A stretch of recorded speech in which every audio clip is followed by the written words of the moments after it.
Viewers, तो आज जो है ना हम एटॉमिक मास यूनिट को डिस्कस करते हैं, इसको अंडरस्टैंड करने की कोशिश करते हैं। बहुत इंपॉर्टेंट और बहुत ही कंफ्यूजिंग टाइप की टॉपिक है, लेकिन हम जो है ना इसको बहुत इजी तरीके से अंडरस्टैंड करते हैं। ठीक है, अगर इसको सही तरीके से अंडरस्टैंड नहीं किया ना तो फिर कंफ्यूजन बहुत ज़्यादा क्रिएट हो जाती है अपकमिंग स्टडी में, अपकमिंग लेक्चर्स में, या आगे केमिस्ट्री को जब आप अंडरस्टैंड करने की कोशिश करते हैं तो फिर प्रॉब्लम क्रिएट होती है। तो इसको अंडरस्टैंड करना बहुत ज़रूरी है, इतना मुश्किल नहीं है, बस जस्ट इसको जो है ना समझना ज़रूरी है, इसके ऊपर कंसेप्ट क्लियर करनी है। ठीक है, तो हम एटॉमिक मास यूनिट को स्टार्ट करते हैं डेफिनेशन से। ठीक है, डेफिनेशन इसकी क्या है? एटॉमिक मास यूनिट की डेफिनेशन हमारे पास ये है, वो है the mass equal to 1/12 of the mass of one carbon atom is called atomic mass unit। Atomic mass unit क्या है? देखिए, एटॉमिक मास यूनिट जो है ना हमारे पास, फॉर एग्जांपल अगर हम कार्बन का एक ब्लॉक ले लें और इसको 12 हिस्सों में डिवाइड कर लें, तो इसके जो एक हिस्सा 1 पार्ट है, इसको जो है ना हम बोलते हैं 1/12 ऑफ कार्बन 12। कार्बन 12 हमारे पास जो है ना ये आइसोटोप है कार्बन का।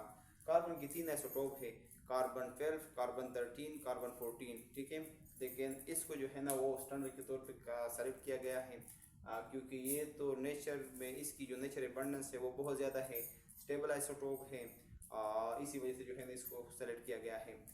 कार्बन 12 आइसोटोप की 12 पार्ट को, 12वें हिस्से को अगर हम उठा लें तो ये हमारे पास 1 AMU की इक्वल हो जाएगी।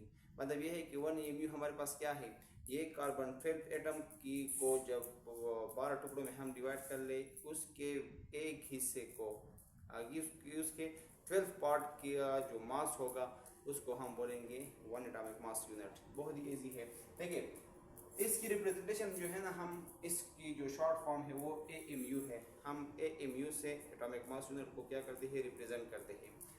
इसके अलावा इसका जो फार्मूला है कि हम किस तरीके से 1 AMU कैलकुलेट करते हैं, तो इसका फार्मूला ये है कि 1 atomic mass unit is equal to mass of carbon 12।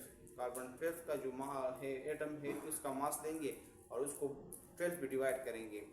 Carbon 12 का मास लेंगे, कार्बन 12 का मास लेंगे और इसको जो है ना 12 पे डिवाइड करेंगे, तो इससे जो है ना हमारे पास जो आंसर आएगी वो 1 AMU होगी, यानी 1 एटॉमिक मास यूनिट होगी। हम जो है ना इसकी कैलकुलेशन करते हैं। ठीक है, ये हमारे पास इक्वेशन 1 है फॉर एग्जांपल। अब यहाँ पे हमने मास ऑफ कार्बन 12 निकाल ली है।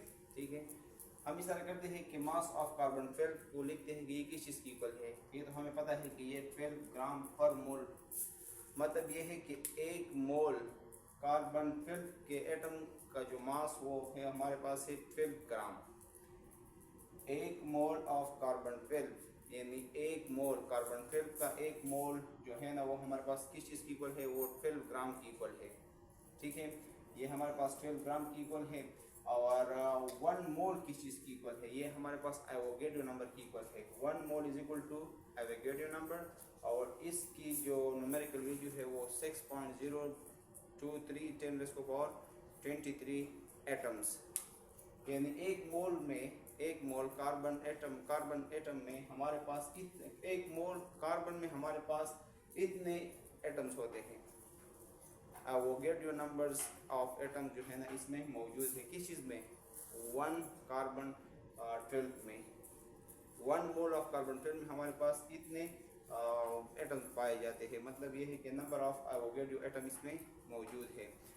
अब अगर हम 1 मोल की जगह ये पुट कर ले Na, number of Avogadro atoms. ठीक है, तो ये हमारे पास ये इक्वेशन इस तरीके से आएगी। ठीक है, फिर हम इस तरह करते हैं कि हमें तो एक एटम का मास चाहिए, हम एक एटम ऑफ कार्बन 12 को करते हैं, फाइंड आउट करते हैं। तो इसके लिए जो है ना ये नीचे दूसरे साइड पे लेके जाएंगे और इसको डिवाइड करेंगे। ठीक है, तो इसको जब हमने नीचे साइड पे लेकर आया तो यहाँ पे हमने इसको डिवाइड किया है। इस केस में यहाँ पे देखें कि ये जो एवोगैड्रो नंबर है हमने इस साइड पे लेकर आए हैं। ठीक है, तो ये यहाँ पे डिवाइड किए गए हैं। ठीक है, तो अब जो इक्वेशन 2 है ये वाला पोर्शन, इसकी वैल्यू अगर हम इक्वेशन 1 में पुट कर लें तो इससे हमारे पास ये इक्वेशन बन जाएगा। ठीक है, 12 divide by 12 10 multiply by Avogadro numbers. तो यहाँ पे 12 12 के साथ कैंसिल आउट हो जाएगा और हमारे पास जो है ना ये चीज़ आ जाएगी, इक्वेशन जो है इस फॉर्म में आएगा कि 1 डिवाइड बाई आई वो गेट नंबर्स, ठीक है। इसको जब हम मज़ीद से डिवाइड करें तो ये हमारे पास इस चीज़ के इक्वल होगा। अगर ग्राम में करें तो 1.66 10⁻⁻24 ग्राम होगा। अगर किलोग्राम में करें तो 1.66 10⁻⁻27 किलोग्राम होगा। तो किलोग्राम के केस में ये इसकी वैल्यू ये है। देखिए ये 1 AMU जो है ना ये कहा जाता है कि ये हमारे पास जो पार्टिकल है, चाहे वो न्यूट्रॉन हो या प्रोटॉन हो, इन दोनों की बहुत ही क्लोज वैल्यू है। एक प्रोटॉन की जो मास है हमारे पास या एक न्यूट्रॉन की जो मास है वो ऑलमोस्ट इक्वल है 1 AMU की, ठीक है। 1 AMU की इक्वल है। यहाँ पे देखिए मास ऑफ प्रोटॉन ये हमारे पास 1 AMU का मास है 1.66 10⁻⁻27 kg। ये किस चीज़ का मास है? ये 1 AMU का मास है। अगर हम प्रोटॉन की मास की बात कर ले वो कितना है, तो वो हमारे पास है 1.6726 10⁻⁻27 kg। ये तकरीबन बहुत ही छोटा फ़र्क है। ये दोनों जो है ना आपस में ऑलमोस्ट इक्वल है।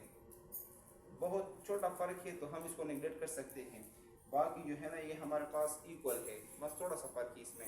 अगर हम न्यूट्रॉन की मास की बात कर लें तो ये भी हमारे पास जो है ना 1.6749 10⁻⁻27।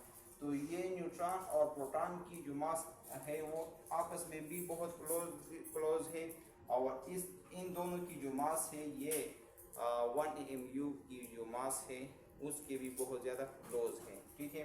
तो आई होप कि ये आप लोगों की अंडरस्टैंडिंग डेवलप हो गई है। इसमें हम 2-3 पॉइंट्स और भी ऐड करते हैं, आप लोग इसको नोट करें।